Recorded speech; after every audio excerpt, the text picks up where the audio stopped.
Hello students, today we are going to solve the wave optics previous year questions.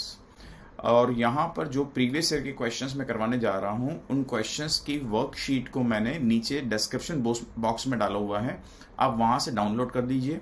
उसमें मैंने space भी छोड़ा है, तो आप पहले उसको सॉल्व करिए और सॉल्व करने के बाद में जिस क्वेश्चन में आपको दिक्कत आए उसके लिए आप वीडियो सोल्यूशन को प्रेफर करिए। So this would be the way to solve this worksheet. So let's solve it. So let's start. This question was asked in AIMS 2012. इस क्वेश्चन में क्या दिया बेटा कि two sinusoidal waves of intensity I having the same frequency and the same amplitude interfere constructively. तो उस बात पे ध्यान दीजिए कि there would be a constructive interference then the resultant intensity. तो आपको याद होगा constructive interference के लिए intensity का value maximum होता है, और for constructive interference the formula is under root of I1 plus under root I2 का whole square. So what I can write under root I plus under root of I whole square because each source having the equal intensity. So 2 under root I whole square, so my answer would be 4I. So it is the third option. This question was asked in AIMS 2012. इस question में क्या दिया हुआ है कि in YDSC the fringe order is represented by the M then the fringe width. तो सबसे पहले समझिए कि ये फ्रिंज ऑर्डर का मतलब क्या होता है। तो फ्रिंज ऑर्डर का मतलब होता है बेटा कि जैसे बात करें हम लोग third fringe, fourth fringe, seventh fringe, तो ये सबको क्या बोलते हैं हम लोग फ्रिंज ऑर्डर, कि कौन से ऑर्डर की फ्रिंज है। तो पहली फ्रिंज को तो हम बोल देंगे फर्स्ट ऑर्डर फ्रिंज, फिफ्थ को बोलेंगे फिफ्थ ऑर्डर फ्रिंज, टेंथ को बोलेंगे टेंथ ऑर्डर फ्रिंज। तो ऑर्डर का मतलब क्या होता है कि कौन से फ्रिंज है। और हम जानते हैं कि YDSC में सारी फ्रिंजेस की विड्थ सेम होती है, चाहे आप फिफ्थ फ्रिंज की विड्थ निकालो चाहे आप 15th की निकालो, सबकी फ्रिंज विड्थ का वैल्यू सेम आता है lambda capital D by small d। तो ये इस बात पर डिपेंड ही नहीं करता है कि कौन से फ्रिंज है, इसलिए इसका आंसर आएगा independent of M. Next question AIIMS 2012 में आया था। इस क्वेश्चन में दिया हुआ है आपको कि a ray of light is incident on the glass slab. So it is incident on the glass slab and it is partially reflected and partially transmitted, right. Then you need to find out the reflected ray. You need to comment on the reflected ray. अगर आप यहाँ पर ध्यान से देखें तो आपको angle of incidence mention नहीं किया हुआ है। इन्होंने इस क्वेश्चन में कहीं नहीं बोला कि एंगल ऑफ इंसिडेंस का वैल्यू ब्रूस्टर एंगल के इक्वल है या नहीं है। तो जब इन्होंने मेंशन ही नहीं किया कि यहाँ पर एक कौन से एंगल पे फॉल हो रही है, इसका मतलब हम लोग यहाँ जनरल बात करेंगे। अगर जनरल बात करेंगे तो हम जानते हैं जब कोई भी अनपोलराइज्ड लाइट किसी सरफेस के ऊपर फॉल करती है, ठीक है, तो वो पार्शियली ट्रांसमिट होती है और पार्शियली रिफ्लेक्ट होती है। और दोनों जो होती हैं अगर ब्रूस्टर एंगल के अलावा यानी angle of incidence is not equals to the Brewster's angle, तो फिर ये पार्शियली पोलराइज और पार्शियली रिफ्लेक्टेड और पार्शियली ट्रांसमिटेड वेव जो होती हैं ये पार्शियली पोलराइज्ड होती है, दोनों पार्शियली पोलराइज्ड बन जाती है। So the reflected ray would be partially polarize, यानी आंसर या तो ये ऑप्शन बनेगा या फिर ये वाला ऑप्शन बनेगा, दो में से एक ऑप्शन बनेगा, ठीक है। क्यों? क्योंकि ये ब्रूस्टर एंगल पर फॉल नहीं हो रही है। अब इंटेंसिटी के बारे में बात करें तो ऑब्वियस सी बात है कि एनर्जी किसी सरफेस पे गिरी और गिरने के बाद में एनर्जी का कुछ पार्ट इधर चला गया कुछ पार्ट इधर चला गया। और हम ये भी जानते हैं कि जो अगर मान लेते हैं यहाँ 100% एनर्जी गिरती है तो 100 में से मोर देन 90% पार्ट अंदर चला जाता है और बहुत ही कम पार्ट रिफ्लेक्ट होता है। सो ऑब्वियस सी बात है रिफ्लेक्टेड रे और reflected light would be poorly intense. So that's why our answer goes second option. This question was asked in NEET 2013. इस क्वेश्चन बोला हुआ है कि YDSC the slits are 2 millimeter apart. So you have given the value of small d and they are illuminated by photons of two wavelength, this and this. And at what minimum distance from the common central bright fringe on the screen? 2 meter from the slits. It means capital D is given as 2 meter. Will bright fringe from one interference pattern coincide with the bright fringe on the other interference pattern. So what they are trying to say कि we are performing YDSC with two different lights of wavelength lambda 1 and lambda 2, and you have given the value of small d and capital D, and you need to find out the minimum distance from the center bright fringe where their bright fringes overlaps. So we know that कि जहां पर भी इनकी bright fringes overlap करेगी, तो अगर bright fringes overlap कर रही हैं इसका मतलब ये होगा कि दोनों एक ही जगह पे होगी.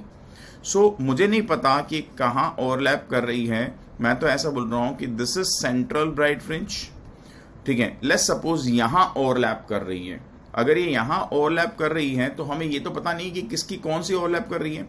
ठीक है, तो मान लेते हैं कि लेट्स अज्यूम कि nth bright fringe या n1th bright fringe of lambda 1 is overlapping on the n2th bright fringe of lambda 2. तो अगर ये दोनों यहां ओवरलैप कर रही है तो दोनों की सेंटर से यानी सेंटर ब्राइट फ्रिंज से डिस्टेंस का वैल्यू सेम होना चाहिए. यानी position of n1 bright fringe of lambda 1 should be equal to the position of n2 bright fringe of lambda 2. यानी कि n1 beta 1 should be equals to n2 beta 2. So further I can write n1 beta 1 is lambda capital D by small d and n2 beta 2 is lambda 2 capital D by small d. So capital D, small d are swaha. So what you can say, n1 lambda 1 is 12,000 is equals to the n2 lambda 2 and lambda 2 is 10,000, right? So finally I can write that the ratio of n1 by n2 is equals to 5 by 6. It means fifth bright fringe of lambda 1 is overlapping on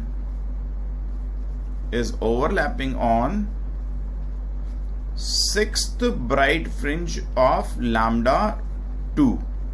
ये मुझे यहां से पता लग गया. तो क्या बोल सकता हूं मैं कि जो position of fifth bright fringe of lambda 1 होगा, same position would be sixth bright fringe of lambda 2 बनेगा. और यही हमसे क्वेश्चन में पूछा था कि कहां पर ऐसा हो रहा होगा. तो इससे निकाल लो चाहे इससे निकाल लो, बात बराबर आएगी. मान लेते हैं मैं six bright fringe of lambda 2 से निकाल रहा हूं, यानी 6 टाइम ऑफ बीटा 2 करना पड़ेगा, यानी 6 टाइम ऑफ बीटा 2 यानी कि lambda 2 capital D by small d, यानी कि 6 lambda 2 is 10,000 angstrom. So 10,000 answer किस यूनिट में दिया है, मिलीमीटर में. सो 10 power minus 10, capital D is 2 meter and small d is given as 2 millimeter. So 2 into 10 power minus 3. So 2 से 2 cancel out हो गया. So finally I can write it as 6 into 10 power minus 6 और 10 power minus 3 ऊपर जाके 10 power 3 बन गया. तो ये आ गया 6 into 10 power minus 3 मीटर, यानी आपका आंसर बन जाएगा 6 millimeter. So this would be your answer. Third option.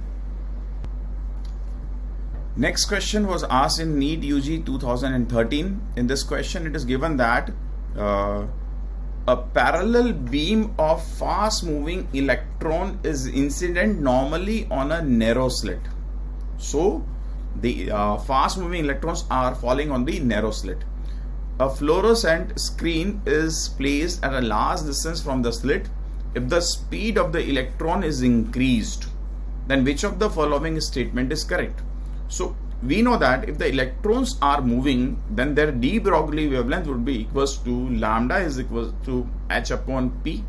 So if you increase their speed, then momentum also increases, and if the momentum increases, then the wavelength decreases. So ultimately in this question the wavelength is decreasing. Now the angular width of the central maximum will be unaffected. No, angular width जो है आपकी effect करेगी, क्योंकि angular width तो lambda पर depend करता है और यहां तो लैम्डा फॉल हो गया. Diffraction pattern is not observed on the screen in the case of electron. Yes, diffraction pattern observe होता है इन केस ऑफ इलेक्ट्रॉन। आप देखो डेविसन जर्मर एक्सपेरिमेंट जो है वो पूरा तो बना इसी चीज पे, यानी ये भी रॉन्ग हो गया, ये भी रॉन्ग हो गया। Angular width of central maximum और डिफ्रैक्शन पैटर्न विल इंक्रीज। अब हम जानते हैं एंगुलर विड्थ जो होती है वो क्या होती है, sine theta is equals to lambda by A. तो अगर लैम्डा डिक्रीज हो गया, ठीक है, तो साइन थीटा का वैल्यू डिक्रीज होगा, यानी थीटा का वैल्यू डिक्रीज करेगा। इसका मतलब इसका वैल्यू इंक्रीज नहीं करना चाहिए, इसका वैल्यू तो डिक्रीज करना चाहिए, यानी ये वाला ऑप्शन भी रॉन्ग हो गया। अब बचा last option, the angular width of central maxima will decrease. तो ऑब्वियस सी बात है, थीटा डिक्रीज हो रहा है तो एंगुलर विड्थ जो होती है सेंट्रल मैक्सिमा की वो होती है सेंट्रल ब्राइट की 2 टाइम ऑफ थीटा। तो अगर थीटा डिक्रीज होगा तो इसका वैल्यू भी डिक्रीज कर जाएगा। So my answer would be the 4th option. Next question was asked in AIIMS 2013। इस क्वेश्चन में क्या दिया हुआ है कि in Young's double slit experiment the spacing between the slits यानी small D and the screen is capped at a distance this capital D. The second bright fringe is found to be displaced by 6 millimeter from the central fringe. इसका मतलब ये हुआ कि भैया यहां पर अगर आप सेंट्रल ब्राइट फ्रिंज बोलते हैं तो सेकंड ब्राइट फ्रिंज जो बन रही है आपके पास में ये बन रही है कहां पर, 6 मिलीमीटर पर, यानी position of second bright fringe 6 millimetre है। और हम जानते हैं position of second bright fringe 2 beta होती है। और वेवलेंथ ऑफ लाइट यूज पूछा है, यानी बीटा इज इक्वल्स टू बन गया आपके पास में 3 मिलीमीटर और बीटा होता है lambda capital D by small d, यानी आप क्या लिख सकते हो, 3 millimetre is equals to lambda. Lambda you need to find out, capital D 1.6 metre divided by small d 0.3 millimeter. So remember this thing is in meter. जब आप इसके question solve करें तो यूनिट्स पे जरूर से आपको ध्यान देना है बेटा। तो lambda would be equals to your 3 into 10 power minus 3 metre into 0.3 into 10 power minus 3 metre, इसको मैं ऊपर ले गया हूं, डिवाइडेड बाय 1.5 मीटर। अब सब कुछ मैंने मीटर में ले लिया है। जैसे इसको फर्दर सॉल्व करूंगा तो मेरे पास में क्या निकल के आ रहा है, दिस इज 9, इन दोनों को मल्टीप्लाई कर दिया तो 9 इंटू 10 पावर माइनस 7, ठीक है। यहां हम लिख सकते हैं इसको 10 बाई 15। जैसे 10 बाई मैंने 15 किया तो मेरे पास में 2 3 टाइम कैंसिल आउट हो गया, ये 3 टाइम कैंसिल आउट हो गया। सो this would B 6 into 10 power minus 7। जैसे 6 इंटू 10 पावर माइनस 7 आया और आंसर मुझे अगर नैनोमीटर में देना है तो आई कैन राइट, ये मीटर में है तो बन जाएगा 600 nanometre and this would be my answer. Next question AIIMS 2013 में पूछा गया है कि a ray of unpolarised light is incident on a glass plate at the polarising angle theta P. तो पोलराइजिंग एंगल थीटा पी पर ये लाइट आपकी fall हो रही है और हम जानते हैं जब पोलराइजिंग एंगल थीटा पी पर फॉल होती है तो जो रिफ्लेक्टेड लाइट होती है, यहां तो आई आपकी अनपोलराइज्ड लाइट, राइट, तो यहां तो फॉल हो रही है आपकी अनपोलराइज्ड लाइट, यानी इस टाइप की लाइट यहां पर फॉल हो रही है। हम जानते हैं कि अगर ये ब्रूस्टर एंगल पे फॉल हो रही है इसका मतलब ये हुआ कि यहां जो रिफ्लेक्टेड लाइट होगी that would become completely polarized. तो ये वाली लाइट आपकी कंप्लीटली पोलराइज्ड लाइट बन जाएगी, राइट। तो ये कंप्लीटली पोलराइज्ड लाइट हो गई, ठीक है। तो और ये वाली लाइट आपकी पार्शियली पोलराइज्ड हो जाती है।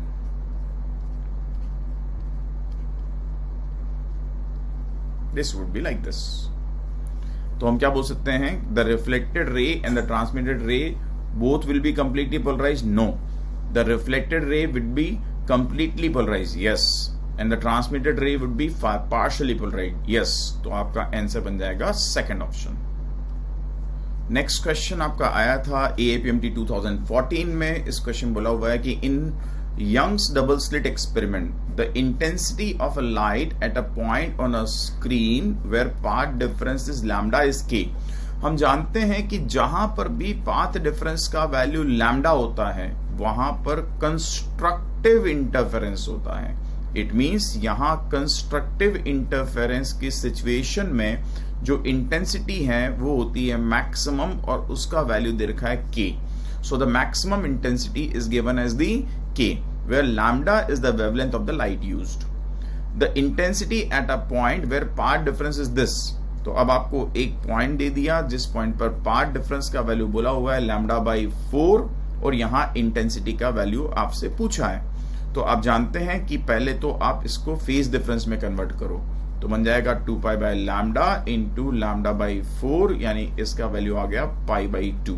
जैसे ही पाई बाई 2 आया तो अब आपके पास में फेज डिफरेंस पता लग गया, और किसी भी जनरल पॉइंट पे इंटेंसिटी का फॉर्मूला होता है I is equals to I max cos square 5/2। तो ये बन रहा है आपस में 90 डिग्री, तो इसका आधा 45 डिग्री बन जाएगा। और आई मैक्स का वैल्यू आप देखो के दिया हुआ है, तो के कॉस स्क्वायर 45 डिग्री, और हम जानते हैं कॉस 45 की वैल्यू 1/√2 होती है, इसलिए बन जाएगा आपस में k/2 and this would be your answer. So your answer would B k/2, third option. Next question ये आया था AAPMT 2014 में। इसमें दिया हुआ है एक beam is having wavelength 600 nanometre from a distant source falls on a slit of width this, यानी स्मॉल a का वैल्यू दिया हुआ है, ठीक है। The resulting diffraction pattern is observed on the screen, यानी कैपिटल D आपको दिया हुआ है। The distance between the first dark fringes on the either side of the centre bright fringe, यानी आपको ये सीन दिया हुआ है कि ये स्क्रीन है, यहां फर्स्ट डार्क फ्रिंज, यहां फर्स्ट डार्क फ्रिंज, और इनके बीच का सेपरेशन बताना है। इसका मतलब आपको width of centre bright fringe बतानी है, ये क्वेश्चन है, ठीक है। तो अगर आप यहां पे ध्यान से देखें तो आप जानते हैं फर्स्ट डार्क फ्रिंज के लिए साइन थीटा का वैल्यू लैम्डा बाई a होता है। यहां पर लैम्डा का वैल्यू 6 इंटू 10⁻⁻7 है, ठीक है, और बाई a का वैल्यू 10⁻⁻3 है। सो यहां इसका मतलब ये निकल के आया कि थीटा इज स्मॉल, और हम जानते हैं कि हमें सबसे पहले चेक करना पड़ता है कि थीटा स्मॉल है या नहीं है। तो जैसे ही थीटा स्मॉल आया तो हमारे को मजा आ गया, क्योंकि अब ये 2 बीटा के इक्वल बन जाएगा, यानी 2 time of lambda capital D by small d के इक्वल बनेगा। So 2 time of lambda is given as 6 into 10⁻⁻7, capital D is given as 2 divided by small d is 10⁻⁻3। so ये आपस में आ गया 24 इंटू 10⁻⁻4 मीटर। अब ऑप्शन देखो, option 24 दो option बन सकते हैं। अब मिलीमीटर सेंटीमीटर, तो हम क्या देख रहे हैं कि अगर इसको लिखता हूं मैं 2.4 तो इंटू 10⁻⁻3 बन जाएगा, यानी 2.4 मिलीमीटर आ जाएगा, and your answer would be the fourth option. Next question AIPMT 2015 में आया था। इस क्वेश्चन बोला हुआ है कि in double slit experiment 2 slits are separated by the distance of this, यानी स्मॉल d आपको दिया हुआ है, and the screen is placed at this distance, यानी कैपिटल D आपको दिया हुआ है। A monochromatic light of wavelength lambda is used. What will be the width of each slit for obtaining 10 maxima of double slit within the central maxima of single slit? So this was a very interesting question. यहां पर आपको याद होगा हमने आपको पढ़ाया था class में कि जब YDSC होता है तो YDSC के साथ साथ डिफ्रैक्शन भी होता है। तो यहां पर इन्होंने इंटरफेरेंस यानी YDSC और डिफ्रैक्शन दोनों को मिक्स करके आपसे क्वेश्चन पूछा है। तो आप यहां देखो, ये जो पहली लाइन ये बोल रहे हैं ना, इस पहली लाइन का मतलब समझो। ये जो इन्होंने फर्स्ट लाइन बोली, यहां बोला है what will be the width of each slit for obtaining 10 maxima of double slit. 10 maxima of double slit बोलने का मतलब हुआ कि they are discussing YDSC, right, and central maxima of single slit, इसका मतलब ये हुआ कि they are talking about the diffraction. So इन्होंने डिफ्रैक्शन को और YDSC को दोनों को मिक्स किया है बेटा। जब दोनों को मिक्स करोगे इसका मतलब ये बोलना चाह रहे हैं, इस चीज को समझो आप, कि यहां अगर हम YDSC करवाएंगे, देखो ध्यान से, ये आपकी स्क्रीन हुई, अगर मैं यहाँ डिफ्रैक्शन कराऊं तो हम जानते हैं डिफ्रैक्शन में जो फ्रिंज बनती है वो आपकी नॉर्मल फ्रिंज विड्थ की डबल होती है। तो अगर मैं बोलता हूं कि डिफ्रैक्शन के केस में ऐसा सीन बन रहा है, ठीक है, तो this is the central bright fringe of diffraction. अब इसके अंदर इन्होंने क्या बोला है, what would be the width of each slit for obtaining the 10 maxima of double slit. अब इसके अंदर 10 ब्राइट फ्रिंजेस बनानी है आपको, तो आपने ऐसे करके यहां पर YDSC की कितनी फ्रिंज बनाई आपने, 10 ब्राइट फ्रिंज बनाई। तो YDSC की 10 ब्राइट फ्रिंजेस इसके अंदर बन रही है, ये आपको बोला हुआ है। और आप जानते हो YDSC में होता क्या है बेटा, कि YDSC जब आप करवाते हो तो YDSC में यहां पर एक स्लिट होती है। मैं दूसरा फिगर लेता हूं। YDSC में यहां पर बेसिकली ये स्लिट की विड्थ होती है, बेसिकली ये D और ये यहां पर स्लिट की विड्थ A, यानी इसकी वजह से ये डिफ्रैक्शन के बारे में बात कर रहे हैं और इन दो स्लिट्स की वजह से ये YDSC के बारे में बात कर रहे हैं।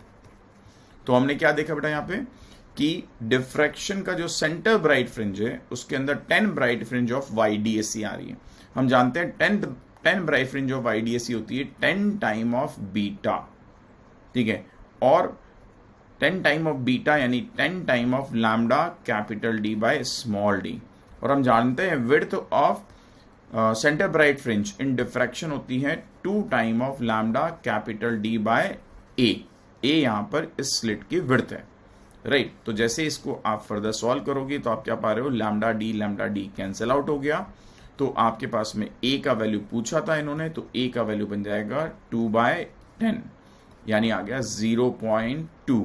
अब आप ध्यान से देखो यहाँ पे D का यूनिट क्या है, स्मॉल d का वैल्यू मिलीमीटर में दिया हुआ है, इसलिए इसका आंसर बन गया मिलीमीटर में। सो this would be your answer, fourth option. Next question was asked in AIPMT 2015। इस क्वेश्चन बोला हुआ है, for a parallel beam of monochromatic light of wavelength lambda, diffraction is produced by a single slit whose width is A, is of the order of the wavelength of light, ठीक है। If D is the distance of the screen from the slit, then the width of central maxima, अब ये तो direct question है, width of central maxima diffraction में जो बनती है वो 2 टाइम ऑफ बीटा हम बोलते हैं, तो 2 time of lambda capital D by A, तो यही आपका आंसर बन जाएगा। Next question was asked in AIPMT 2015। इस क्वेश्चन बोला हुआ है, at the first minimum adjacent to the central maximum of a single slit diffraction pattern, the phase difference between the हाइगन wavelet from the edge of the slit to the wavelet from the mid point of the slit. और ये कब के लिए बोला है, first minima के लिए, यानी फर्स्ट डार्क फ्रिंज के लिए बोला है। हम जानते हैं कि डिफ्रैक्शन में बेटा ये आपका सिंगल स्लिट हुआ, यहां आपने एक स्क्रीन को प्लेस किया, जब स्क्रीन को प्लेस करोगे तो यहां जो आपका फर्स्ट एज से जाने वाला वेवलेट है और लास्ट से जाने वाला जो आपका वेवलेट है, इन दोनों के बीच में जो पाथ डिफरेंस बनता है, that path difference is equals to lambda. तो अगर आप यहां से परपेंडिकुलर ड्रॉप करोगे तो this would path difference would be equals to lambda, क्योंकि ये वाले बाद वाले दोनों पाथ इक्वल बन गए। अब इन्होंने पूछा है कि इसके फर्स्ट एज और मिड पॉइंट, तो अगर आप यहां बोलें इसके और मिड पॉइंट जब ये लेंगे तो फिर मिड पॉइंट से यहां परपेंडिकुलर ड्रॉप करोगे बेटा तो आप पास में आ जाएगा λ/2। अब पाथ डिफरेंस जो बन रहा है आपके एज और मिड पॉइंट के बीच में, एज एंड मिड पॉइंट के बीच में जो पाथ डिफरेंस बन रहा है, दैट पाथ डिफरेंस इज λ/2, यानी जो फेज डिफरेंस बनेगा that would be equals to pi radian. So your answer would be the fourth option. Next question was asked in AIPMT 2015। इस क्वेश्चन बोला हुआ है, the two slits in YDSC experiment have the width in the ratio of this, the ratio of intensity at the maxima minima. ये आपको बताना है। हम जानते हैं कि YDSC में जो स्लिट का विड्थ होता है वो इंटेंसिटी के प्रोपोर्शन होता है, यानी आपको बेसिकली यहां इंटेंसिटी का रेशियो दे रखा है 1/25, ठीक है, और आपसे मैक्सिमम मिनिमम इंटेंसिटी का रेशियो पूछा है। तो हम जानते हैं I max upon I minimum का जो वैल्यू होता है that value is equals to under root of I one plus under root of I two का whole square divide by under root of I one minus under root I two का whole square. तो अगर ऊपर नीचे दोनों तरफ इसको आई two से डिवाइड कर दोगे तो आपस में बन जाएगा under root of I one by I two, यानी न्यूमरेटर डिनोमिनेटर दोनों को डिवाइड कर दिया हमने आई टू से, divided by under root of I one by I two minus one इस पूरे का होल स्क्वायर। और यहां देखो बेटा under root of I one upon I two लिखोगे तो इसका वैल्यू आएगा 1/5, तो आप पास में आ जाएगा 1/5 प्लस 1 डिवाइडेड बाय 1/5 माइनस 1 का whole square.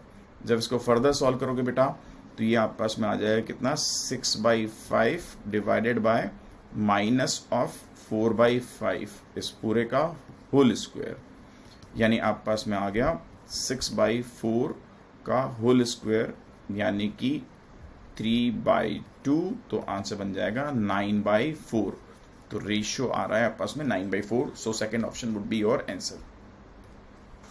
Next question was asked in AIIMS 2015। इस क्वेश्चन बोला हुआ है the width of central fringe of a diffraction pattern is this on a screen at a distance capital D, light has wavelength this, then the slit width यानी small a पूछिए। तो हम जानते हैं इसका जो वैल्यू होता है width of centre bright fringe, इसका वैल्यू होता है डिफ्रैक्शन में 2 time of lambda capital D by A, और इसका वैल्यू आपको दिया हुआ है कितना 5.8 मिलीमीटर। आप यहाँ पर ऑप्शंस में आंसर्स को जरूर से देख लेंगे, तो सबकी यूनिट मिलीमीटर में है तो हम चेंज नहीं करेंगे। तो ए का वैल्यू बन गया 2 lambda 5800 into 10 power minus 10 capital D 2 divided by 5.8 millimetre. अब मिलीमीटर नीचे आ रहा है तो एक काम करते हैं कन्वर्ट कर देते हैं, तो 10 पावर माइनस 3 आंसर बनेगा मीटर में। जब इसको फर्दर सॉल्व करोगे तो ये कैंसिल आउट हो गया यहां से 100 टाइम, ठीक है, this would be cancel out by 1000 time not 100 time. So आपके पास में आ जाएगा बेटा अब 4 इंटू 10 पावर माइनस 7, ये तो 10 पावर माइनस 7 बन गया, और 10 पावर माइनस 3 यानी आ गया आप पास में 4 इंटू 10 पावर माइनस 4 मीटर, जिसको आप लिख सकते हैं 0.4 millimetre. So your answer would be the second option. तो इसमें में आप प्रोसीड करोगे। Next question was asked in AIMS 2015. In interference pattern, the interference pattern shift downward by 4 millimeter, right? So shift of pattern दिया हुआ है आपको। When a polystyrene sheet of refractive index this is placed in front of the lower slit, if the wavelength of light used is this, separation between the slits यानी small d is this, and the capital D is this, then thickness of the sheet आपको बतानी है। तो आपको याद होगा कि जैसे ही आप किसी शीट को प्लेस करते हैं तो वहां एडिशनल पार्ट डिफरेंस क्रिएट हो जाता है म्यू माइनस 1 इंटू टी। इसको बैलेंस करने के लिए जो आपका फ्रिंज पैटर्न होता है वो शिफ्ट कर जाता है। मान लेते हैं y शिफ्ट हुआ है तो y small d by capital D, तो वो एडिशनल पार्ट डिफरेंस क्रिएट कर दिया इसने। तो यहां पर अब आपसे पूछा है कि थिकनेस ऑफ द शीट क्या होगी, तो यहां से सॉल्व करोगे तो थिकनेस का वैल्यू निकल के आ जाएगा y small d divided by capital D into mu minus 1, ये t का वैल्यू आ गया। अब y का वैल्यू देखो बेटा, यहाँ पे y का वैल्यू दिया आपको 4 मिलीमीटर, आंसर मिलीमीटर में करना है तो 4 मिलीमीटर ही रहने देता हूं इसको। तो मैं स्मॉल d का वैल्यू दिया हुआ है इन्होंने 2 मिलीमीटर, तो इसको चेंज कर देते हैं तो 2 into 10 power minus 3 divided by capital D कहाँ है 10 सेंटीमीटर, 10 सेंटीमीटर यानी कि 10 into 10 power minus 2 metre. Mu का वैल्यू 1.8, तो 1.8 माइनस 1, तो फर्दर सॉल्व करोगे आप पास में तो अब ये आ जाएगा 2 10 पावर माइनस 1, तो आ गया आपके पास में 8 into 10 power this is minus 1, ऊपर जाएगा तो 10 पावर माइनस प्लस बन जाएगा तो 10 पावर माइनस 2 डिवाइडेड बाय 0.8 0.8 से 10 टाइम कैंसिल आउट हो गया, तो आप पास में आ गया 10 पावर -1। ध्यान रखिएगा मैं मिलीमीटर को कैरी कर रहा था, तो मिलीमीटर, यानी मेरा आंसर आ जाएगा 0.1 millimetre. So my answer would be the first option. This question was asked in AIIMS 2015। इस क्वेश्चन में आपको क्या दिया हुआ बेटा कि the reflected ray is completely polarized when light is incident in a medium of refractive index 1.73। इसका मतलब refractive index का वैल्यू दिया हुआ है आपको √3। Then the value of angle of refraction, तो हम जानते हैं Brewster's angle tan theta b का वैल्यू होता है म्यू, जो कि आप पास में √3 के इक्वल आ रहा है, यानी ब्रूस्टर एंगल का वैल्यू बन गया 60 डिग्री। इसका मतलब ये हुआ कि अगर ये कोई मीडियम ले रहे हो, ठीक है, यहाँ एयर है, यहाँ म्यू का वैल्यू √3 है, तो इसके ऊपर जो लाइट आके फॉल कर रही है, that light is falling at the angle of 60 degree. ठीक है, फिर यहां से लाइट इधर गई, so this would be the angle of refraction r. तो स्नेल्स लॉ अप्लाई कर देंगे तो आपस में जाएगा 1 × sin 60 degree is equals to √3 × sin r, यानी √3/2 is equals to √3 sin r। So the sin r has value 1/2, so r would have value 30 degree। So your answer would be the first option, guys। Next question was asked in AIMS 2015। इस question दिया हुआ है, the intensity of the central fringe in interference pattern is this, यानी आपको I maximum का वैल्यू दिया हुआ है, you have the value of I maximum। Then find the intensity at a point where path difference is this। ठीक है, सो यहाँ अगर पाथ डिफरेंस λ/3 होगा तो फेज डिफरेंस का वैल्यू 2π/λ इंटू λ/3, यानी इसका वैल्यू आ जाएगा 2π/3, यानी 120 डिग्री, राइट। अब हम जानते हैं किसी भी पॉइंट पे इंटेंसिटी का फॉर्मूला होता है I = Imax cos स्क्वायर 5/2। तो यहाँ बन जाएगा Imax यानी 0.01 cos स्क्वायर 5/2, यानी cos स्क्वायर 60 डिग्री।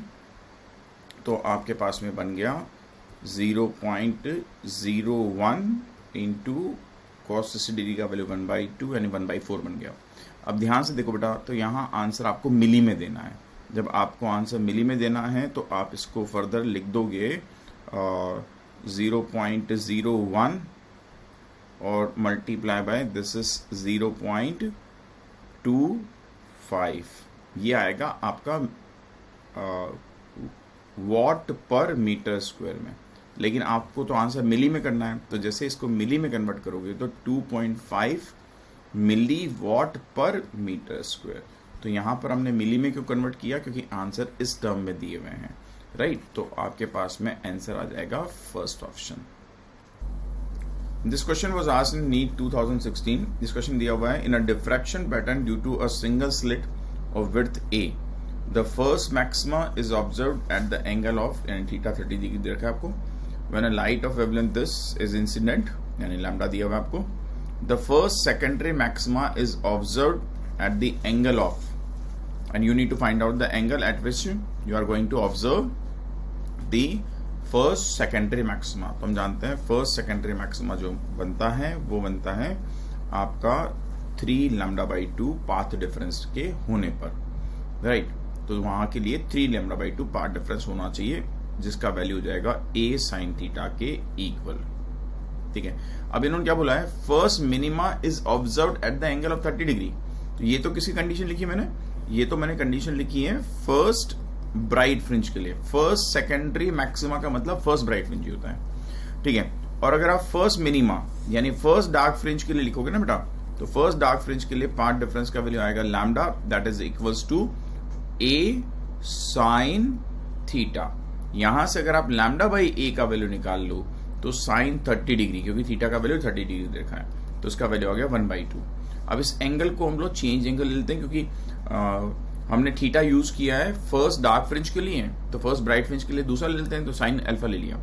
तो साइन अल्फा का वैल्यू बन गया बेटा आप पास में 3/2 of λ/a, and lambda by a has value 1 by 2. So if I substitute this value over here, then sine alpha is equals to 3 by 2 into 1 by 2.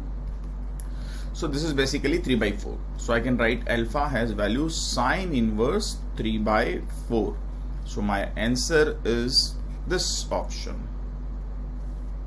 This question was asked in NEET 2016. इस question बोला हुआ है the intensity at maximum in YDSC is this. So you have given the maximum intensity. अब mark कर लिया करो इस type से जो दिया वो. The distance between the slits, two slits यानी small d ये दिया हुआ है आपको. Lambda is the wavelength. What will be the intensity in front of one of the slits और capital D ये दिया हुआ है. तो देखो बेटा, ये आपका YDSC का मैंने कार्डबोर्ड लिया, यहां मैंने स्क्रीन को प्लेस कर दिया है. So this is my screen. इनके बीच का सेपरेशन स्मॉल d 5 लैम्डा के इक्वल दिया हुआ है. ये separation capital D 10 time of small d के इक्वल दिया हुआ है. और मुझे बोला है कि what would be the intensity in front of one of the slit. तो ऊपर भी ले सकते हो, नीचे वाले ले सकते हो. मैंने ऊपर वाले ले ली, यानी यहां पर मुझे इस पॉइंट पर मुझे इंटेंसिटी बतानी है. तो मैं जानता हूं यहां तो सेंटर ब्राइट फ्रिंज बनेगी. मैं ये भी जानता हूं कि सेंटर ब्राइट फ्रिंज इसको d को 2 इक्वल पार्ट में डिवाइड करती है. So this should be equals to d by 2, यानी यहां पर y का वैल्यू इक्वल बन गया d बाई 2. तो मुझे इस पॉइंट पर इंटेंसिटी निकालने को बोला है. अभी तक मैंने क्वेश्चन सॉल्व नहीं किया, जो क्वेश्चन में दिया हुआ था उन डेटा को देख लिया. अब यहां मुझे इंटेंसिटी बतानी है. तो यहां इंटेंसिटी बतानी है, तो यहां पहले मैं पार्ट डिफरेंस निकाल लूं. तो मैं जानता हूं पार्ट डिफरेंस होता है y small d by capital D. तो y का वैल्यू हो गया d by 2 into d. Capital D has value 10 time of small d. Capital D has value 10 time of small d. तो d से d स्वाहा. सो आपके पास में 1 by 2 into 10 and small d is 5 lambda. So this would be equals to part difference is lambda by 4. तो क्यों ना मैं काम करूं, इसी पॉइंट पर फेज डिफरेंस निकाल लूं. अब मुझे पार्ट डिफरेंस पता लग गया, तो फेज डिफरेंस आ जाएगा 2 pi by lambda into lambda by 4. So this would be equals to pi by 2. और मैं जानता हूं कि अगर इस फेज डिफरेंस पता लग गया तो किसी पॉइंट पे इंटेंसिटी होती है I is equals to I max cos square 5 by 2. तो बन जाएगा I max. I max has given as the I not. तो बन जाएगा मेरे पास में I not cos square 45 degree. cos 45 degree has value 1 by root 2. So cos square 45 degree is 1 by 2. So I naught by 2. This would be my answer. So fourth option would be the answer. Next question was asked in NEET 2016. This question बोला हुआ है the interference pattern is obtained with two coherent sources of the intensity ratio n. In the interference pattern the ratio of this you need to find out. तो यानी basically आपको I1 upon I2 का value n दिया हुआ है और इस ratio का वैल्यू बताना है. तो यहीं से शुरुआत करनी पड़ेगी. इस रेशियो का मतलब क्या होता है? तो इस रेशियो का मतलब होता है बेटा अंडर आई मैक्स का मतलब under root I1 plus under root I2 का whole square minus I minimum का मतलब होता है I under root I1 minus under root I2 का माइनस अंडर रूट I2 का whole square, right, divided by I max यानी under root of I1 plus under root I2 का whole square plus under root of I1 minus under root I2 का whole square. ये इसका मतलब होगा, right. तो आप अगर इसको फर्दर सॉल्व करेंगे तो आपके पास में ये आएगा. इसको सॉल्व करने पे I1 plus I2 plus 2 root I1 I2 ये सॉल्व करोगे तो minus I1 minus I2 plus बन जाएगा 2 root I1 I2 divided by ये I1 plus I2 plus 2 root I1 I2, ठीक है. और आगे आ जाएगा plus I1 plus I2 minus 2 root I1 I2. तो आप देख रहे हैं यहाँ पे I1 I2 कैंसिल आउट हो गया. यहाँ पर नीचे में देखें तो आप ये दोनों कैंसिल आउट हो गए. So finally you can write 4 under root of I1 I2 upon 2 I1 plus I2. तो ये आपका 2 टाइम कैंसिल आउट हो गया। जैसे 2 टाइम कैंसिल आउट हो गया तो न्यूमरेटर डिनोमिनेटर दोनों को आप डिवाइड कर दो i2 से, तो 2 time of under root of i1 by i2 upon i1 by i2 plus 1। अब आपको under root i1 upon i2 का वैल्यू n दिया हुआ है, तो यहां वैल्यू पुट कर दो, तो आ जाएगा 2 under root n upon n plus 1। This would be your answer. So fourth option would be your answer of this question. This question was given in NEET 2016. इसमें बोला हुआ है the linear aperture whose width is this, यानी small a आपको दिया हुआ है, is placed immediately in front of a lens of focal length 60 centimetre. तो लेंस दिया हुआ है, इसका फोकल लेंथ 60 सेंटीमीटर है, तो ये कैपिटल डी का रोल प्ले करेगा यहाँ पे। The aperture is illuminated normally by the parallel beam of wavelength आपको दिया हुआ है। The distance of the first dark band on the center from the center of the screen। तो हम जानते हैं कि डिफ्रैक्शन में फर्स्ट डार्क बैंड जो बनता है वो बनता है lambda capital D by A distance पर। So lambda has value 5 into 10⁻⁻5 centimetre में आंसर देना है, तो सेंटीमीटर में लिख दिया मैंने इसको। Capital D is 60 centimetre divided by small D 0.02 centimetre, तो ये वाला सेंटीमीटर तो कैंसिल आउट हो गया। तो आप पास बन गया कितना, ये 300, इन दोनों को मल्टीप्लाई कर दिया इंटू 10⁻⁻5 और ये बन गया बाय 2 इंटू 10⁻⁻2। तो इसको फर्दर सॉल्व करोगे तो ये बन जाएगा आपके पास में कितना 150। ठीक है, यूनिट ध्यान रखना, मैंने सेंटीमीटर रखी थी, चेंज नहीं किया था इस वाले यूनिट को। तो 150 इंटू 10⁻³ तो 10⁻², तो 15 इंटू 10⁻² सेंटीमीटर, यानी 0.15 centimetre. This would be your answer. This question was asked in AIIMS 2016। इसमें बोला हुआ है इन YDAC distance between the slits and the screen, यानी कैपिटल डी दिया हुआ है। लाइट हैज वेवलेंथ दिस, यानी लैम्डा दिया हुआ है, is used, then second bright fringe is obtained on a screen at a distance of 10 millimeter from the central bright fringe। यानी second bright fringe आपको बनती हुई दिख रही है कहां पर, 10 मिलीमीटर पे, यानी 2 बीटा का वैल्यू दे रखा है 10 मिलीमीटर, यानी बीटा का वैल्यू आपके पास में यहां से बन गया 5 मिलीमीटर। ये अब तक जो दिया इस इंफॉर्मेशन से हमें पता लगा। What will be the shift of the second bright fringe if the light of wavelength this is used? Right? तो एक काम करते हैं कि हमें बीटा की पोजीशन तो पता ही है कि ये बीटा जो है वो 5 मिलीमीटर पे है। तो जब लाइट की वेवलेंथ बदल देंगे तो फिर उस केस में हम लोग इस सेकंड ब्राइट फ्रिंज की नई पोजीशन निकाल लें और फिर दोनों को माइनस कर दें तो हमारे पास में आंसर आ जाएगा। राइट भाई? तो हमने क्या बनाया कि हम लोग क्या करने वाले हैं कि हम लोग सेकंड ब्राइट फ्रिंज की नई वेवलेंथ से पोजीशन निकालने वाले हैं। राइट?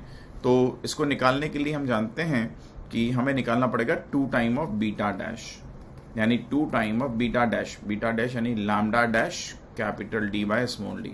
अब इस क्वेश्चन में कैपिटल डी तो दिया हुआ है, ठीक है, और स्मॉल डी नहीं दिया हुआ है।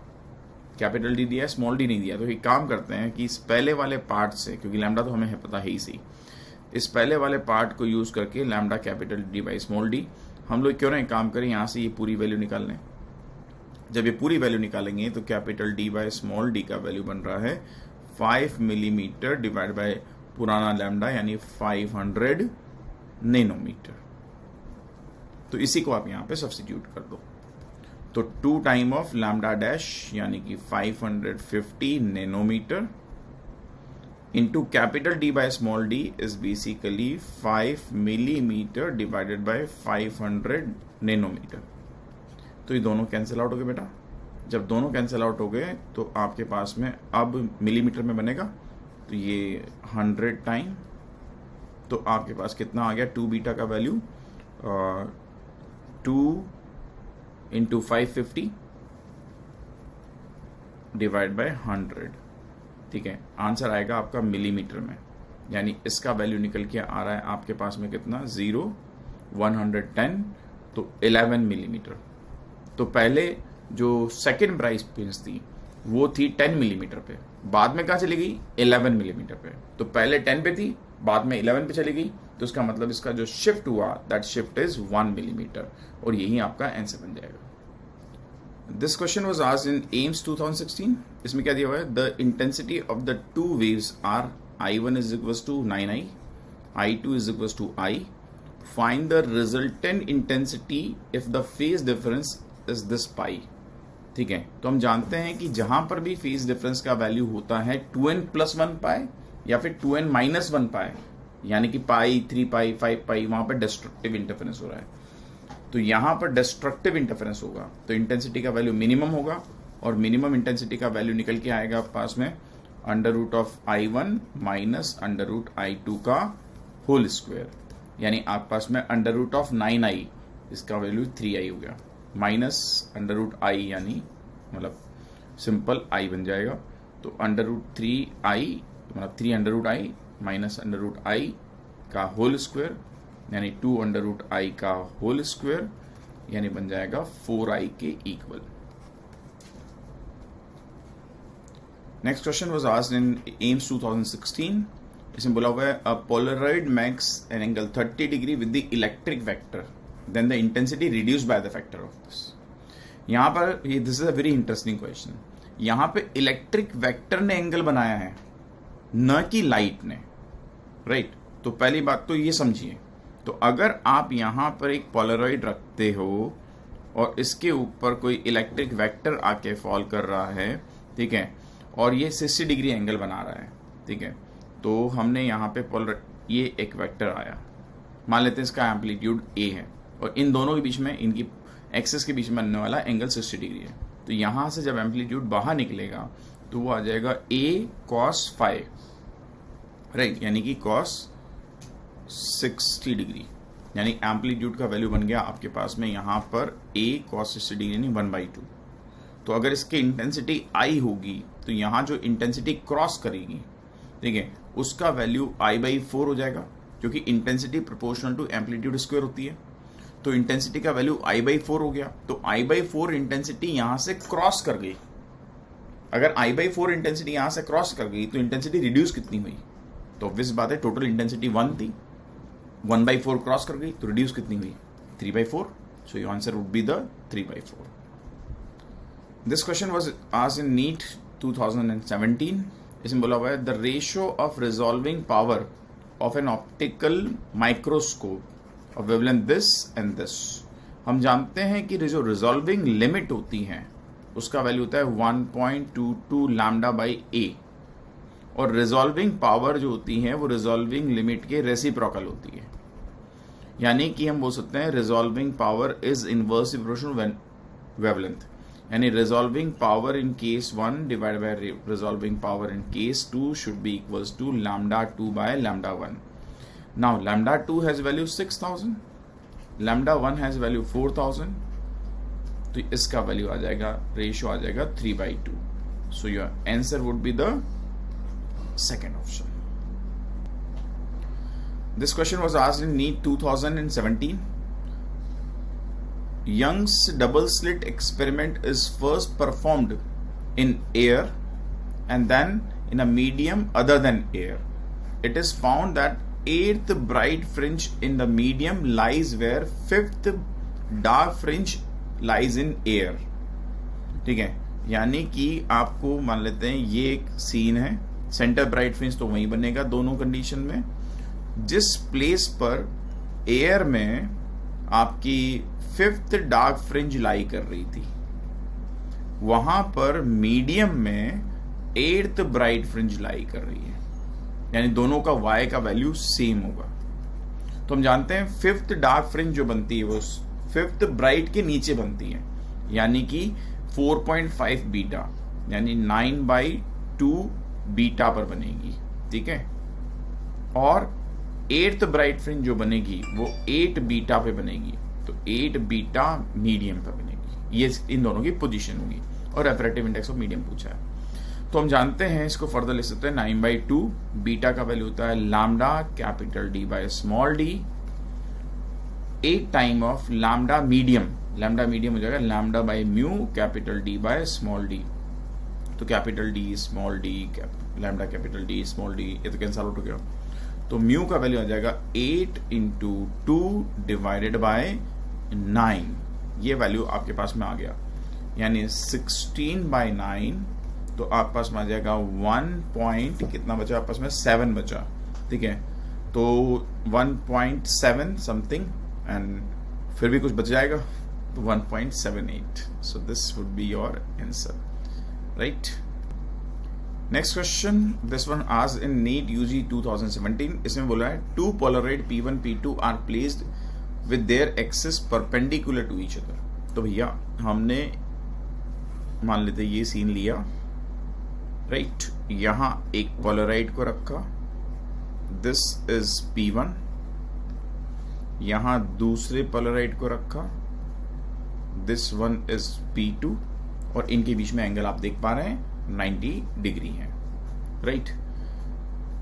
Unpolarised light of I naught, intensity I naught incident on P1। तो यहां पर जो लाइट आ रही है that light is unpolarized and it has intensity of I naught, ठीक है। आगे क्या बोलता है ये, a third polaroid P3 is kept between P1 and P2 such that their axis makes angle 45 degree with P1। तो थर्ड पोलराइड आपको और रखना है, और थर्ड पोलराइड को आपको ऐसे रखना है कि ये जो एंगल बनाएगा this angle is what 45 degree with P1।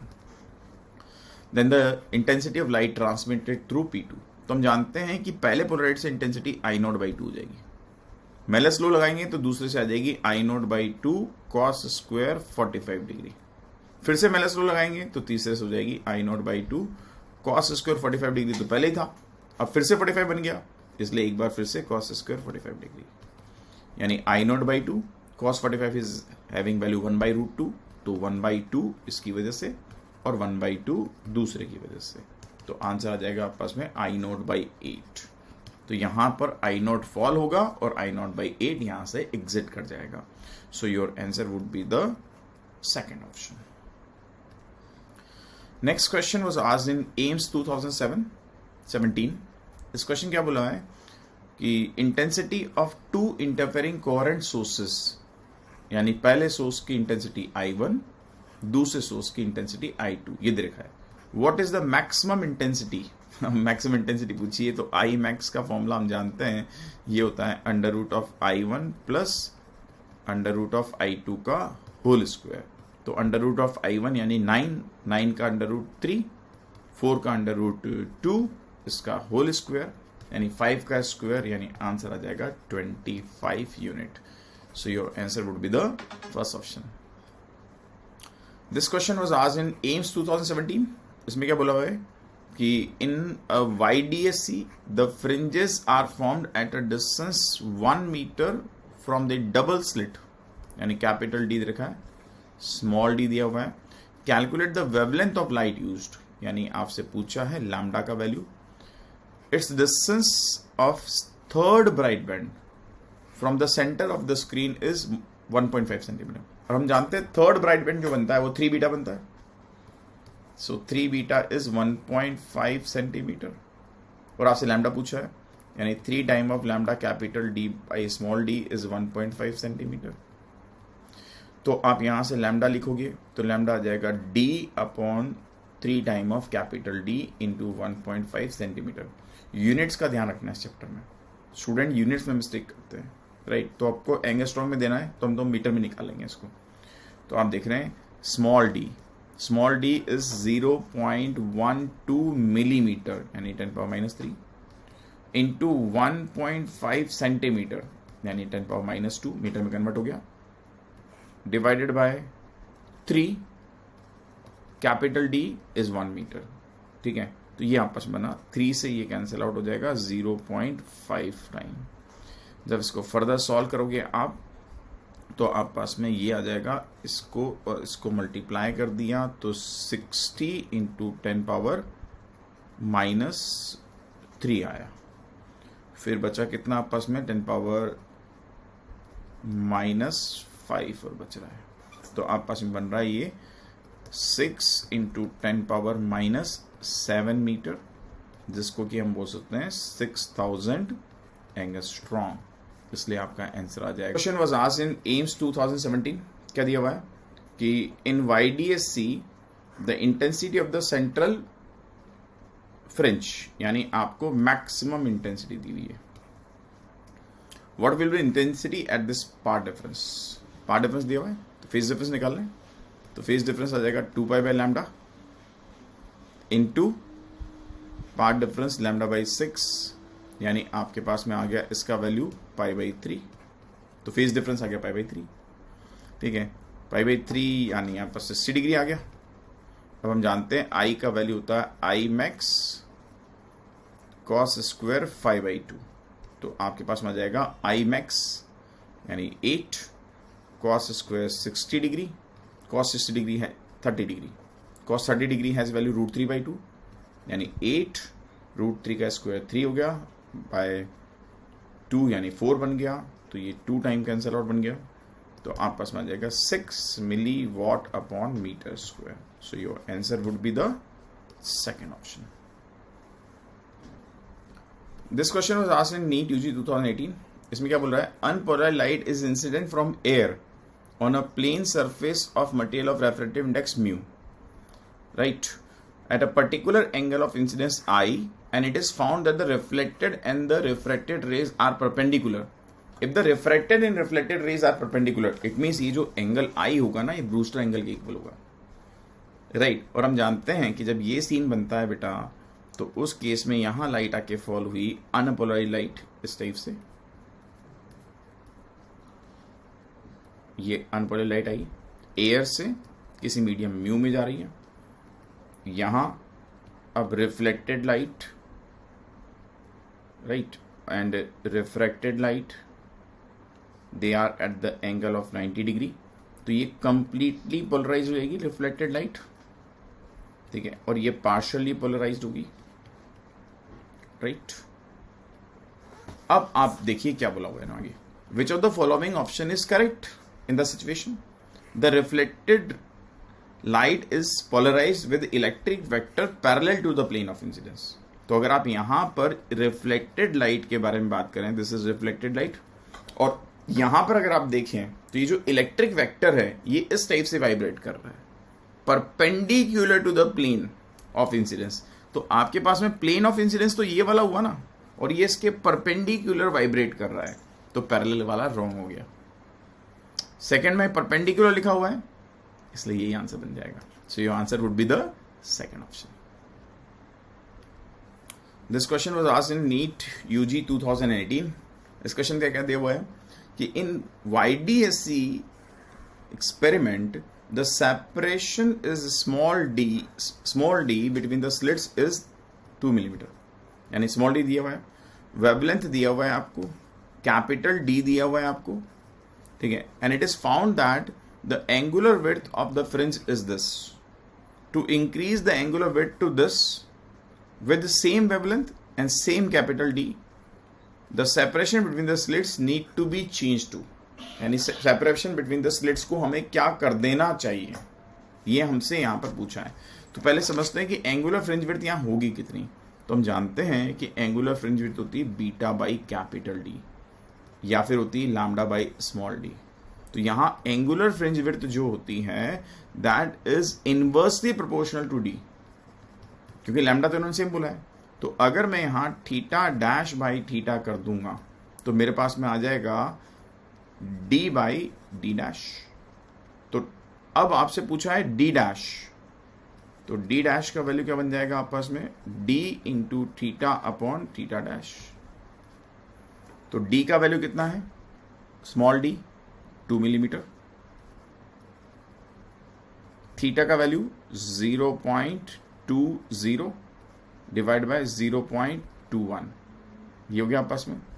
यानी कि हमें पता लग रहा है पहले 2 मिलीमीटर है, उससे थोड़ा कम हो जाना चाहिए। तो आपके पास में यहाँ आ जाएगा कितना वैल्यू, पहले से कम, लेकिन बहुत ज़्यादा कम भी नहीं होगा। तो यहाँ तो एक्चुअल कैलकुलेशन कर लो, तो ये कैंसिल आउट हो गया, ठीक है। तो आपस में आ गया 40 डिवाइड बाई 21। जब 40 डिवाइड बाई 21 करोगे तो 1.9 समथिंग बनेगा, तो 1.9 मिलीमीटर आपका इसका आंसर आ जाएगा। So second option would be the answer of this question. ये क्वेश्चन पूछा था आपका नीट यूजी 2018 में। इसमें बोला हुआ है कि N astronomical refracting telescope will have large angular magnification, यानी आपको एंगुलर मैग्निफिकेशन को लार्ज करना है, and high angular resolution when the objective lens. तो हम जानते हैं कि एंगुलर मैग्निफिकेशन जो आता है दैट हैज वैल्यू -FO/FE। तो ऑब्जेक्ट अगर आपको इसको बढ़ाना है तो FO की वैल्यू को बढ़ाना पड़ेगा, तो फोकल लेंथ क्या होनी चाहिए, लार्ज होनी चाहिए। तो यानी ऑप्शन या तो ये बनेगा या फिर ये बनेगा। अब अगले में बोला है हाई एंगुलर रेजोल्यूशन। अब रेजोल्यूशन ज़्यादा चाहिए, यानी रेजोल्यूशन पावर आपकी ज़्यादा होनी चाहिए। तो रेजोल्यूशन पावर क्या होती है, D/1.22 लैम्डा। तो जितना D यानी डायमीटर ज़्यादा रखोगे उतनी रेजोल्यूशन पावर ज़्यादा होगी, इसलिए आपका आंसर बन जाएगा third option. This question was asked in AIIMS 2018। इसमें क्या बोल रहा है कि unpolar light of intensity I0 is passing through two polaroid capped at the angle of 30 degree with each other. Then what will be the final intensity? एक दूसरे के साथ में 30 डिग्री पर रखे हुए हैं ये, ठीक है। तो और आपसे फाइनल इंटेंसिटी बारे में पूछा है। तो अनपोलर लाइट आई बेटा, ये आपकी अनपोलर लाइट है I0, ये पहले पोलराइड पे फॉल होगी तो इंटेंसिटी I0/2 बन जाएगी। अब दूसरा पोलराइड जो रखा है वो आपने 15 डिग्री पे रखा है, आपने 15 डिग्री पे रखा है, तो इंटेंसिटी का वैल्यू क्या हो जाएगा, I0/2 minus low cos square phi. सो इसका वैल्यू क्या आ गया, I0/2 cos स्क्वायर 15 डिग्री। अब यहाँ cos स्क्वायर 15 डिग्री को निकालना ही ट्रिकी था।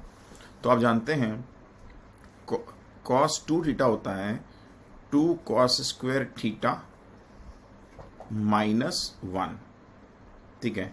तो क्यों ना मैं एक काम करूं, ऐसे लिख दूं cos 30 degree is equals to 2 cos square 15 degree -1। यानी यहां से अगर मैं cos स्क्वायर 15 डिग्री का वैल्यू लिखूंगा तो मेरे पास में इसका वैल्यू बन रहा है 1 + cos 30 डिग्री डिवाइड बाई 2। तो ये बन जाएगा 1 + cos 30 डिग्री बाई 2। ये ध्यान रखिएगा बेटा, एम्स में कैलकुलेटर अलाउड होता था। तो जब एम्स का एग्जाम होता था तो कैलकुलेटर अलाउड होता था, साइंटिफिक कैलकुलेटर, तो हम वहां पे तो इजीली cos 15 डिग्री का वैल्यू निकाल सकते हैं। बट यहां पर क्योंकि हम लोग विदाउट कैलकुलेटर शो कर रहे हैं इसलिए थोड़ा लेंदी जा रहा है ना। अब cos 30 डिग्री तो 1 + √3/2, 1 + √3/2, तो आपके पास कितना आ गया ये 2 + √3 डिवाइड बाई 4, यानी इसका वैल्यू आ गया 2 + 1.73 डिवाइड बाई 4, यानी 3.73 डिवाइड बाई 4। जब इसका वैल्यू यहाँ सब्स्टिट्यूट कर दूंगा तो I0/2 इंटू 3.73 डिवाइड बाई 4, ठीक है। जब इसको फर्दर सॉल्व करोगे तो अप्रॉक्स कर लो, I0/8 बन रहा है, ऊपर 4 ले लूँ, इसको अप्रॉक्स 4 मान लो, ठीक है। तो इसको अप्रॉक्स 4 मानोगे तो 4 से 4 कैंसिल आउट हो गया, तो 0.5 के आसपास आना चाहिए, ठीक है। लेकिन क्योंकि ये छोटा है तो 0.5 से कम आएगा, तो अगर मैं यहाँ थोड़ा सा अप्रॉक्सीमेशन यूज़ करूँ तो मेरा आंसर आ जाएगा सेकेंड ऑप्शन। कैलकुलेटर यूज़ करोगे तो पूरा आ जाएगा। देखिए this question is asked in AIIMS 2018। क्या दिया हुआ इस क्वेश्चन में कि अ single slit of width 0.5 millimetre, यानी स्मॉल a का वैल्यू आपको दिया हुआ है। The distance of screen from the slit, यानी कैपिटल D आपको दिया हुआ है। Second maxima in the diffraction pattern is 2 millimetre from the centre. हम जानते हैं सेकेंड मैक्सिमा के लिए पार्ट डिफरेंस होता है 5 λ/2। फर्स्ट होता है 3 λ/2 पे और सेकेंड होगा 5 λ/2 पे। इज इक्वल्स टू आपके पास बन जाएगा y इंटू A/D। और वेवलेंथ पूछा है तो wavelength is equals to 2/5 of YA/λD। तो 2/5 ऑफ y का वैल्यू 2 मिलीमीटर, तो 2 इंटू 10⁻³ स्मॉल ए 0.5 मिलीमीटर, यानी 5 into 10⁻⁴ metre, divided by lambda नहीं आएगा यहाँ पे, कैपिटल डी इज 1 मीटर। तो आपके पास बन जाएगा अब ये कितना, 5 से 5 कैंसिल आउट हो गया, तो 4 इंटू 10⁻⁷ मीटर, या फिर आप इसको लिख सकते हैं 400 nanometre. So your answer would be the second option. Next question AIIMS 2018 का है। इस क्वेश्चन बोला है in YDSC wavelength of light used is this, at a point intensity is 50% of maximum value. आपको बताना है पाथ डिफरेंस का वैल्यू क्या होगा। तो हम जानते हैं कि इंटेंसिटी का जनरल फॉर्मूला होता है I is equals to I max cos square 5/2, and I is given as the 50% of the maximum intensity, यानी I मैक्स बाई 2। तो I मैक्स से I मैक्स कैंसिल आउट हो गया, तो cos square 5/2 is given as 1/2, यानी cos 5/2 is equals to 1/√2, right. यानी 5/2 has value 1/√2 45 degree, so 5 has value 90 degree, यानी π/2। Now path difference is equals to λ/2 pi into phase difference, तो cancel out हो गया। So path difference would have value λ/4। Lambda is given as 600, so 600 divide by 4 करेंगे तो आपके पास में आ जाएगा 150 नैनोमीटर। यही आपका आंसर होगा, first option. This question was asked in AIIMS 2018। यहाँ क्या बोला हुआ है कि unpolar light is passing through 3 polaroid as shown in figure, what will be the final intensity. तो यहाँ I नोट आया, यहाँ हो जाएगा I0/2, फिर हो जाएगा I0/2 कॉस स्क्वायर 30 डिग्री। अब इन दोनों बीच में एंगल का डिफरेंस 60 डिग्री, यानी फाइनल आ जाएगा I0/2 कॉस स्क्वायर 30 डिग्री का कॉस स्क्वायर 60 डिग्री। तो यहाँ जो इंटेंसिटी निकलेगी दैट वुड बी I0/2, तो पहले की वजह से आधा हुआ, फिर I0/2 कॉस स्क्वायर 30 डिग्री हो गया, फिर इसका भी एक बार फिर से माइनस हो गया कॉस स्क्वायर 60 डिग्री, यानी I0/2 कॉस स्क्वायर 30 डिग्री का वैल्यू √3/2 का होल स्क्वायर यानी 3/4, कॉस स्क्वायर 60 डिग्री का वैल्यू 1/2 का स्क्वायर यानी कि 4। तो आ गया आपस में 3 I0 divided by 32। So your answer would be the third option. This question was asked in AIIMS 2018। इसमें क्या बोला हुआ है कि in single slit diffraction the slit width, यानी आपको A दिया हुआ है, and distance of first minima from centre position is 1 millimetre. तो सेंट्रल पोजीशन ये हुई आपकी, यहां से फर्स्ट डार्क फ्रिंज हम जानते हैं बीटा पर बनती है, ठीक है, क्योंकि ये 2 बीटा होता है ना, तो इसका वैल्यू आपको दिया है 1 millimetre. So 1 millimetre is basically lambda capital D by A, और कैपिटल D का वैल्यू 1.2 मीटर दिया हुआ है, और आपसे पूछा वेवलेंथ का वैल्यू क्या होगा। तो वेवलेंथ आ जाएगा आपके पास में 1 millimetre into A divided by capital D। So 1 millimeter is basically 10⁻³ A 0.6 millimeter and is 6 into 10⁻⁴ meter divided by capital D 1.2 meter। तो ये कैंसिल आउट हो गया 5 टाइम, तो आप पास में आ गया 5 into 10⁻⁷। आप चाहें तो इसको 500 नैनोमीटर लिख सकते हैं। So your answer would be the first option. Next question, again AIMS 2018. In YDSC, the distance between the slits, यानी कि small d दिया हुआ है, the distance between slit and the screen, capital D. The wavelength of monochromatic light is this, lambda दिया हुआ है. Find the phase difference between the waves at 2 centimeter from the midpoint. तो mid point से यानी कि centre bright से 2 centimetre यानी इस डिस्टेंस पर सेंटर से 2 सेंटीमीटर पर, यानी आपको y का वैल्यू दिया हुआ है। फेस डिफरेंस पूछा है तो पार्ट डिफरेंस निकाल लेते हैं पहले। तो पार्ट डिफरेंस होता है y small D by capital D. y का वैल्यू 2 सेंटीमीटर, यानी 2 इंटू 10⁻⁻2 मीटर। स्मॉल डी 0.2 यानी 2 इंटू 10⁻⁻4 मीटर में आ गया ये भी। Capital D is 2, cancel out हो गया।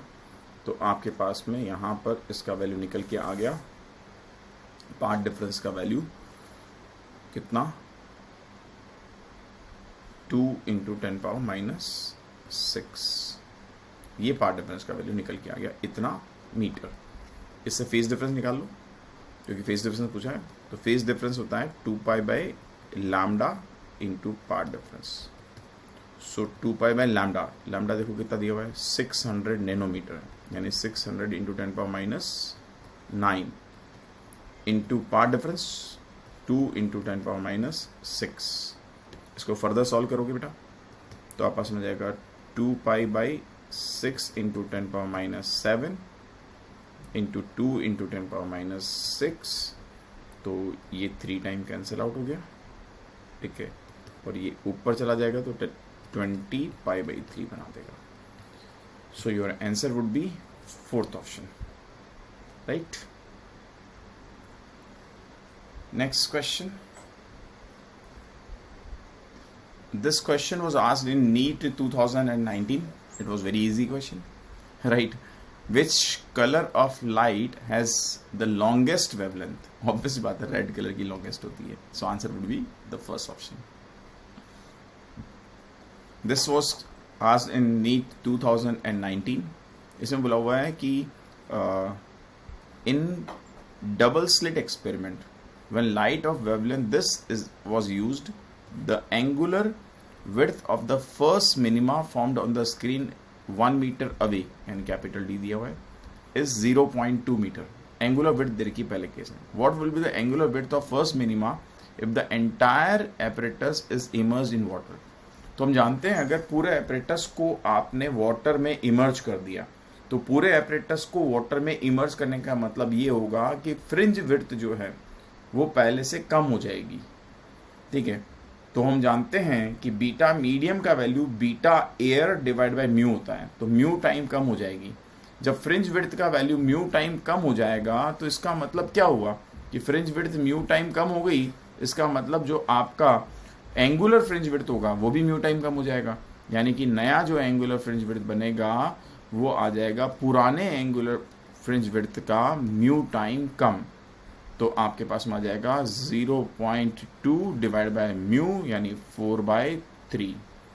तो 0.2 तो आप पास में आ गया ये बाय 2 इंटू 10, तो ये बन जाएगा 3/2 यानी 1.5 डिवाइड बाय 10 यानी 0.15 डिग्री हो जाएगा। And this would be your answer. Clear. Next question NEET 2020 का है, ठीक है। इस क्वेश्चन क्या बोला हुआ है, the Brewster angle for the interface should be. हम जानते हैं tan θb या tan IB का वैल्यू म्यू के इक्वल होता है, और हम जानते हैं कि जो म्यू का वैल्यू होता है दैट इज मोर देन 1। तो म्यू का वैल्यू मोर देन 1 होगा अगर किसी भी इंटरफेस के लिए बात करेंगे तो, ठीक है। तो मोर देन 1 आपको लेके आना है। तो tan θb तो tan IB अगर म्यू का वैल्यू 1 ले लोगे, ठीक है, तो उस केस में IB का जो मिनिमम वैल्यू बनेगा that minimum value would be 45 degree. So minimum value should be 45 degree. तो हमारा आंसर क्या आ जाएगा, 45 से 90 के बीच में कुछ भी, ठीक है।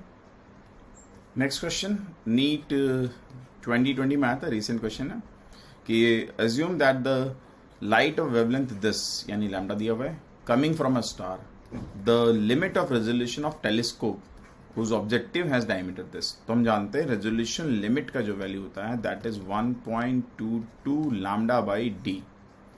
सो 1.22 लैम्डा हैज वैल्यू 600 यानी 6 into 10⁻⁻7 metre by small d 2। तो ये 3 टाइम कैंसिल आउट हो गया।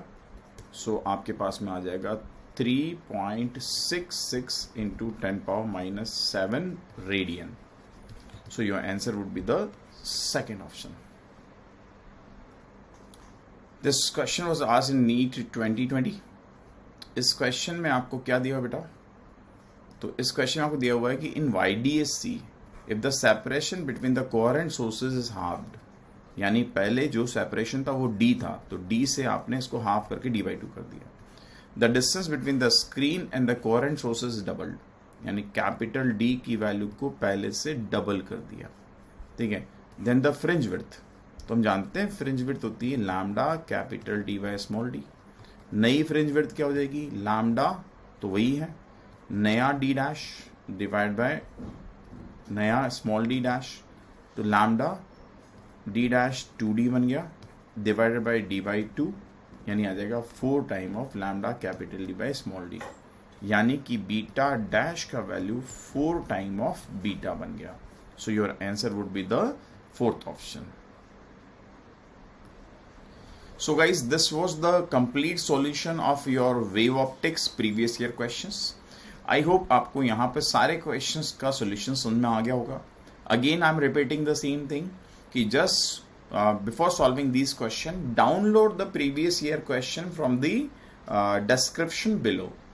Right? वहाँ मैंने space छोड़ी हुई है, उसमें आप उसको solve करिए and then answer match करिए. Right? और उसके बाद जो नहीं समझ में आया उसके लिए आप वीडियो सॉल्यूशन को प्रिफर करिए.